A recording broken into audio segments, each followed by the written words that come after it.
আলহামদুলিল্লাহ রবিল আলমিন ওসলাত ওসালাম আলা সৈয়দুল মুরসালিন ও আলা আলিহি ওয়াসহাবি আজমাইন।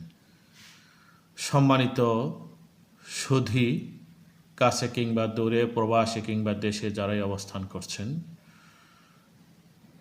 আজকে অত্যন্ত ভারাক্রান্ত হৃদয়ে একটি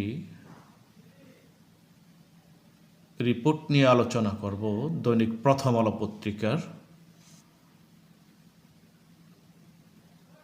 এই দৈনিক প্রথম আলো সহ জাতীয় যতগুলো দৈনিক আছে সকল পত্রিকার রিপোর্টগুলো নিয়ে আমাদের পর্যালোচনা করা উচিত। আপনারা জানেন, বাংলাদেশের ইতিহাসে একটি রক্তক্ষয়ী ঘটনা ঘটে গেল। দৈনিক প্রথম আলো মঙ্গলবার তারিখ 6 আগস্ট 2024, 22 শ্রাবণ 1431, 30 মুহররম 1446।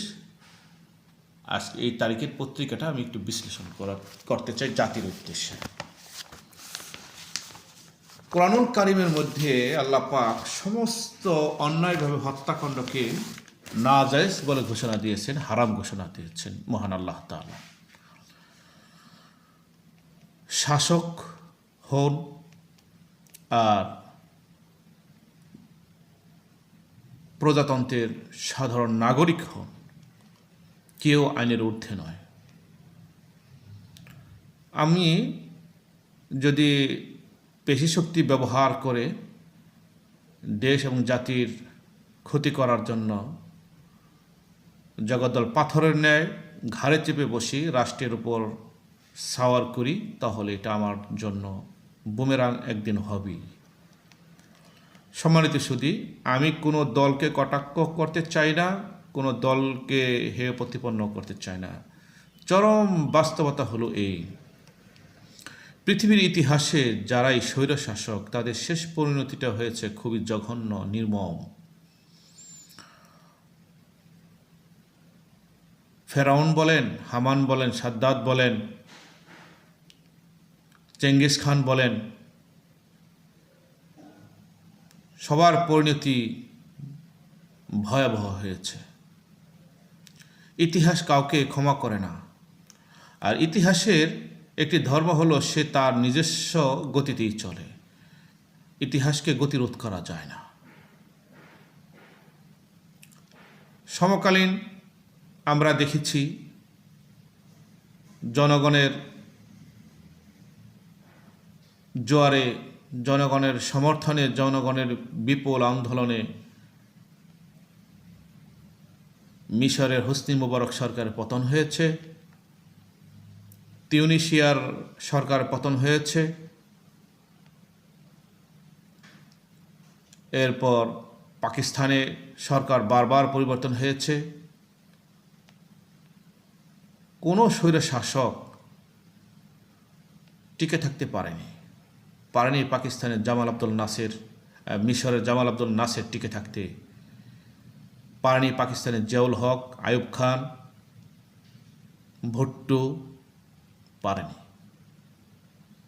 ইতিহাস সাক্ষী এটিই দেয়, বাংলাদেশের কোনো স্বৈরশাসকও টিকে থাকতে পারেনি। আমি অত্যন্ত ভারাক্রান্ত হৃদয় এই জন্যই বলছি যে 2024 গোটা জুলাই মাসটা রক্তাক্ত হয়েছে, গোটা দেশ রক্তের বন্যায় ভেসে গেছে। এই বাংলাদেশের মানুষ কোন সংবিধানের বলে বিগত সরকার রক্ত নিয়ে হোলি খেলেছে যে এত রক্ত ঝরার পরও ক্ষমতায় টিকে থাকতে হবে? আপনাদের ভাষায়, বিভিন্ন রাজনৈতিক দলের ভাষায় জনগণই সকল ক্ষমতার উৎস, যদিও কোরআন বলে যে না, ইন্নাকা আলা কুল্লি শাইইন কদির, সমস্ত ক্ষমতার মালিক একমাত্র আল্লাহ। তো জনগণ যদি আপনাদের ভাষায় সকল ক্ষমতার উৎস হয়, তাহলে যে জনগণ আপনাদেরকে চায় না, সেই জনগণকে মেরে রক্তাক্ত করে ক্ষমতায় থাকার অর্থ কী? সাধারণ জনগণ মনে করে এইটাই স্বৈরশাসকের একটি উদ্যোগ বা একটি মাধ্যম। আসুন কথা না বাড়িয়ে মূল পর্বে চলে যায়। আমি এক নজরে পত্রিকার কিছু তথ্য আপনাদের সামনে তুলে ধরতে চাই।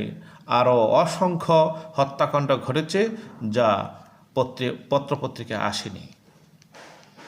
এই বৈষম্য বিরোধী ছাত্র আন্দোলন আপনারা জানেন 36 দিনের যে আন্দোলন, সরকারি চাকরিতে কোটা সংস্কারের দাবিতে টানা আন্দোলন শুরু হয়েছিল গত 1 জুলাই থেকে। অহিংস এই আন্দোলন সহিংস রূপ হয় 15 জুলাই থেকে। আন্দোলনের শুরু থেকে এই পর্যন্ত যা যা ঘটেছে আমি সকল ঘটনা আপনাদের সম্মুখে বলতে চাই। এই জন্যই যে অনেকেই পত্রপত্রিকা পড়েননি অথবা প্রিন্ট মিডিয়ার খবর আপনারা দেখেননি। আসুন আপনাদেরকে একটু আমি দেখানোর চেষ্টা করি। 16 জুলাই মঙ্গলবার 6 জন হত্যাকাণ্ড পত্রিকা রিপোর্ট অনুযায়ী। 18 জুলাই বৃহস্পতিবার হত্যাকাণ্ড হয় 42 জন। 19 জুলাই শুক্রবার হত্যাকাণ্ডের শিকার হন 86 জন ছাত্রছাত্রী। 20 জুলাই শনিবার নিহত হন 38 জন। 21 জুলাই রোববার নিহত হন 21 জন। 22 জুলাই সোমবার নিহত হন 5 জন। 23 জুলাই মঙ্গলবার 2 জন। 24 জুলাই বুধবার 4 জন। 25 জুলাই বৃহস্পতিবার 5 জন। 26 জুলাই শুক্রবার 1 জন। 27 জুলাই শনিবার 1 জন। 28 জুলাই রোববার 1 জন। 31 জুলাই বুধবার 1 জন। 1 আগস্ট বৃহস্পতিবার 1 জন। 2 আগস্ট শুক্রবার 2 জন। 3 আগস্ট শনিবার 1 জন। সম্মানিত সুধী, আমরা আরেকটি সমীক্ষা দেখেছি। 21 দিনে মোট 439 জন মৃত্যুবরণ করেছে। সবার ছবি পাওয়ায় নিহত কয়েকজন ছবি এখানে দেওয়া হলো। এখানে কিছু ছবিও দেওয়া হয়েছে, সম্ভব হলে আমি আপনাদেরকে দেখাবো। 4 আগস্ট রোববার একদিনে 114 জন। 5 আগস্ট সোমবার 108 জন। এই যে হত্যাকাণ্ড, এই যে নারকীয় তাণ্ডব, কেন? সকল হত্যাকাণ্ডের এই জাতি বিচার চায়। আমরা কাউকেই অন্যায়ভাবে হত্যার পক্ষে নই। দেশে আইন রয়েছে, আদালত রয়েছে, বিচার বিভাগ রয়েছে, প্রশাসন এই বিচার করবেন। আমরা সাধারণ জনগণের পক্ষে আমরা মনে করি এই বিচার হওয়া উচিত। মনে রাখবেন, ভুল করলে ভুলের ক্ষমা রয়েছে, কিন্তু অপরাধ করলে সেটা শাস্তি হওয়া জরুরি। এই জাতি এমন কি অন্যায় করেছিল, এই ছাত্রছাত্রী কি অন্যায় করেছিল যে তাদেরকে হত্যা করতে হবে? তারা তো কোঠা সংস্কার আন্দোলনের কথা বলেছে, এটা তো বুঝের মাধ্যমে করা যেত। আসুন, সকল হত্যাকাণ্ডের বিচার আমরা চাই। আমি প্রথম পর্বে আপনাদের কাছে একটা সমীক্ষা তুলে ধরলাম। এরপর দ্বিতীয় পর্ব থেকে আমি শুরু করব ধারাবাহিকভাবে কোন দিন কতজন খুন হয়েছে, হত্যার শিকার হয়েছে। সবাইকে আন্তরিকভাবে ধন্যবাদ।